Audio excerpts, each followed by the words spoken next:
Lembaga Interprofessional Education berbasis Al-Islam Kemuhammadiyahan. Kami dari kelompok 9 Universitas Muhammadiyah Surakarta akan berbagi sedikit ilmu dengan teman-teman semua, yaitu tentang diabetes mellitus atau biasa dikenal dengan penyakit gula darah. Oke, kita mulai ya. Apa sih diabetes mellitus itu? Diabetes mellitus adalah sebuah penyakit metabolik di mana kadar gula di dalam darah di atas batas normal.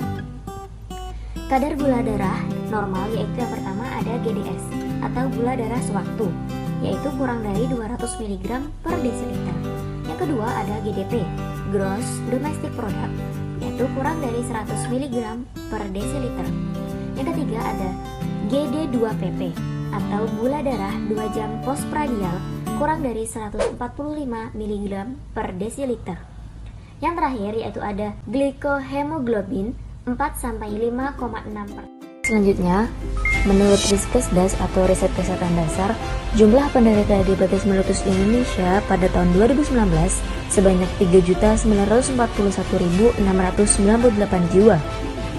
Dengan jumlah penderita diabetes mellitus yang mendapatkan pelayanan kesehatan sesuai standar yaitu 2.687.994 dengan prevalensi 68,19%. Faktor-faktor yang memicu diabetes mellitus adalah keturunan. Faktor lingkungan meliputi usia, obesitas, resistensi insulin, makanan, aktivitas fisik, dan gaya hidup penderita yang tidak sehat. Kebiasaan makanan yang tidak seimbang yaitu dengan mengkonsumsi makanan yang tinggi akan gula. Selain pola makan yang tidak seimbang, kurangnya aktivitas fisik juga merupakan faktor risiko mayor dalam memicu terjadinya diabetes mellitus. Diabetes mellitus itu dibagi menjadi dua. Yang pertama, diabetes mellitus tipe 1, disebabkan karena destruksi sel beta pankreas. Apabila sel beta rusak, maka insulin tidak dihasilkan, atau defisiensi insulin absolut pada DM tipe 1. Penyebab sel beta rusak itu karena genetik, penyakit yang menyerang pankreas.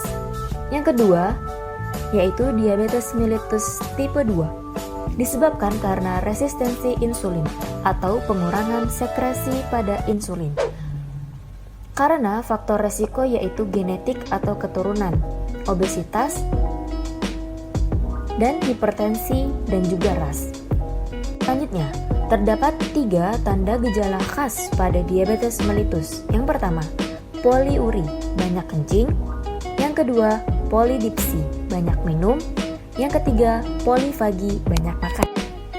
Nah, kenapa sih keadaan itu bisa terjadi? Yuk kita simak penyebabnya.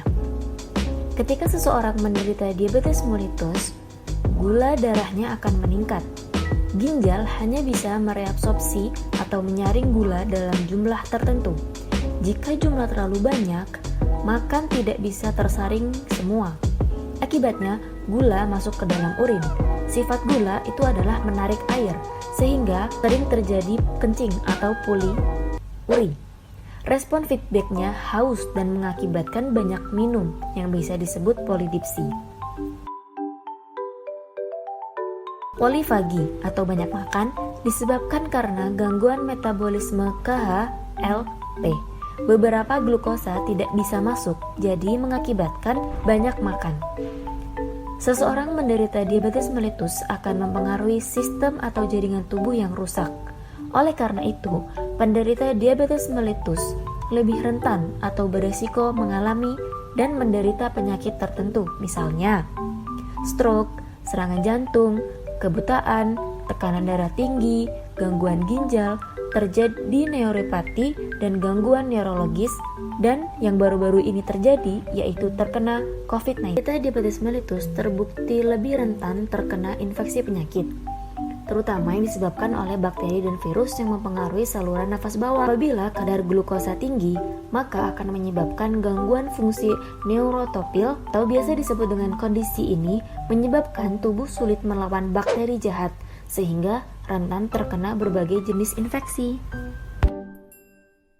Pasien diabetes mellitus banyak dijumpai pada usia parubaya karena pada usia lansia telah terjadi penurunan kapasitas sistem imun.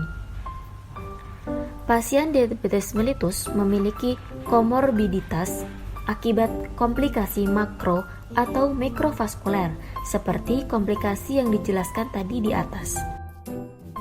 Berdasarkan data laporan Satuan Gugus Tugas atau biasa disebut dengan Satgas Pencegahan COVID-19 di Indonesia, diketahui kondisi penyakit penyerta menunjukkan persentase pasien positif COVID-19 dengan diabetes menempati urutan kedua, sebanyak 35,5% kasus.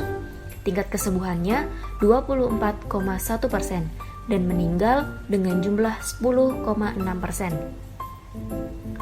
Penyakit diabetes merupakan penyakit yang tidak bisa disembuhkan. Oleh karena itu, di dalam dunia medis, fokus utamanya yang dilakukan adalah menjaga kadar gula darah dalam batas normal. Bagaimana sih caranya?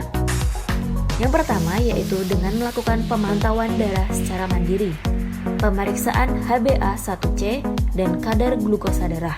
Lalu, bagaimana sih penderita diabetes mellitus menjaga kesehatannya? Yang pertama, makan makanan yang bergizi dan rendah gula. Bagi penderita diabetes mellitus dianjurkan untuk makan 3 kali sehari yang terdiri dari makanan pokok berupa nasi merah, kemudian lauk hewani berupa ayam tanpa kulit, lauk nabati berupa tahu, lalu sayur dan juga buah. Batasi makan makanan yang tinggi lemak seperti susu full cream dan juga daging berlemak.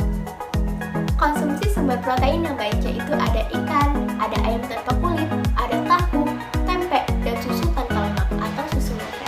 Glukosa dalam bumbu bagi penyandang diabetes mellitus diperbolehkan sehingga penyandang diabetes mellitus dapat makan bersama dengan anggota keluarga lainnya.